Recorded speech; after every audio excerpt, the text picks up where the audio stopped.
Hello friends, నేను రాజు గారు. Delhi elections ఇద్దరిని దెబ్బేసింది. ఒకటి కేజ్రీవాల్, రెండు కేకే సర్వే.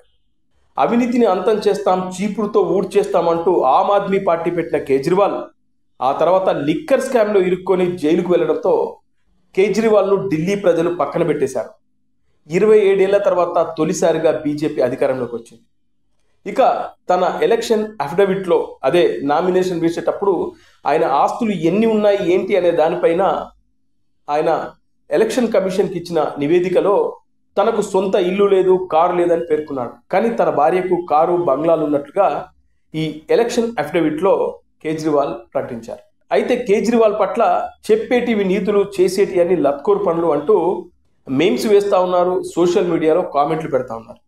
ఇక మరొక వ్యక్తి కేకే సర్వే, అదే కొండేటి కిరణ్ కుమార్. అయితే ఈ కేకే గతంలో ఇచ్చిన సర్వేలు ఏవైతే ఉన్నాయో దీని ద్వారా చాలామంది ఆయన పైన నమ్మకం పెట్టుకున్నారు. ముఖ్యంగా చూస్తే 2024 ఎన్నికల్లో జనసేన, బీజేపీ అలాగే తెలుగుదేశం కూటమి అఖండమైన విజయం సాధిస్తుంది. ఎగ్జాక్ట్లీ ఆయన చెప్పిన సర్వే నిజంగా యాజ్ ఇట్ ఈస్గా అటు ఇటు కాకుండా అసలు చెప్పింది చెప్పినట్లు జరగడంతో కేకే మీద విపరీతమైన విశ్వాసం వచ్చింది జనాలకు. ఇక ఇది కాకుండా 2019 ఎన్నికల్లో కూడా వైఎస్ఆర్సీపీ గెలవబోతుంది, దాదాపు 130 నుంచి 150 స్థానాలు గెలుచుకోబోతుందని ఆ రోజు చెప్పారు కూడా. కేకే చెప్పినట్లుగా జరిగింది. అయితే ఈ మధ్యకాలంలో కొన్ని కేకే చెప్పిన సర్వేలు అటు ఇటు అవడంతో ముఖ్యంగా ఇతన్ని నమ్ముకొని బెట్టింగ్ వేస్తున్న బెట్టింగ్ రాయులకు మాత్రం పాపం ఈసారి భారీ దెబ్బ పడినట్టుగా వార్తలు వస్తున్నాయి. అయితే ఆంధ్రప్రదేశ్ ఎన్నికల్లో పర్ఫెక్ట్గా చెప్పి హర్యానా ఎన్నికల్లో కేకే సర్వే బోల్తా పడింది. ఆ తర్వాత మహారాష్ట్ర సర్వేలో ఎగ్జాక్ట్లీ అది చెప్పినట్లుగా జరిగింది. ఇక మహారాష్ట్ర సర్వే లాగే కూడా ఢిల్లీ సర్వే కూడా కేకే చెప్పినట్లుగానే జరుగుతుందని అందరూ అనుకున్నారు. ముఖ్యంగా బెట్టింగ్ రాయలు విపరీతంగా ఢిల్లీలో ఆమ్ ఆద్మీ పార్టీ గెలవబోతుందన్నట్లుగా పందేలు కాసినట్లుగా వార్తలు వస్తున్నాయి. అయితే ఢిల్లీలో 27 ఏళ్ల తర్వాత బీజేపీ అధికారంలోకి రాబోతుందన్నట్లు నేషనల్ మీడియా అలాగే కొన్ని ప్రముఖ సర్వే సంస్థలు కూడా చెప్పాయి.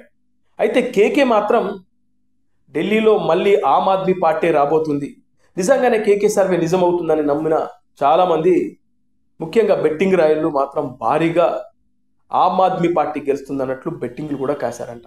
తీరా చూస్తే ఆమ్ ఆద్మీ పార్టీ 22 స్థానాలు అలాగే బీజేపీ 48 స్థానాలు గెలుచుకుంది. దీనివల్ల కేకే క్రెడిబిలిటీ కంప్లీట్గా పడిపోయిందన్నట్టు వార్తలు వస్తున్నాయి. ముఖ్యంగా చూస్తే సక్సెస్ వచ్చినప్పుడు చప్పట్లు కొట్టరు, కానీ ఫెయిల్యూర్ రాగానే దాన్ని తెప్పి పొడిసే జనాలు మన చుట్టూ చాలామంది ఉంటారు.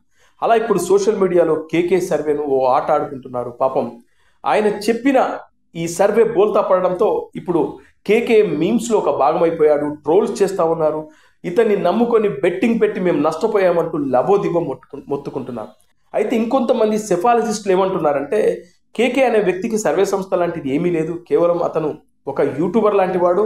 అతను ఊరూరా గ్రామాలు తిరిగి తనకంటూ టీం లేకపోయినా ఒకరిద్దరితో కలిసి తిరిగి అతను ఒక ఇమాజినేషన్ తెచ్చుకొని ఓ ఇంత రావచ్చు అంత రావచ్చు అంటూ ఒకటి గుడ్డిగా లెక్కలు చెప్తాడు. 1-2 సార్లు వర్కౌట్ అయ్యేవేమో, కానీ అన్నిసార్లు అవి వర్కౌట్ కావు కదా, అనవసరంగా జనాలు నమ్మి నష్టపోతున్నారంటూ ఒక సెఫాలజిస్టే మాట్లాడంటే మీరు అర్థం చేసుకోండి. ఇలా ఇప్పుడు కేకే సర్వే దెబ్బడంతో ఆయనపై తీవ్ర విమర్శలు వస్తున్నాయి. అలాగే ఈ ఢిల్లీ ఎన్నికల్లో 2 కేలు దారుణంగా బోల్తా పడ్డాయంటూ మీమ్స్ కూడా వేస్తూ ఉన్నారు.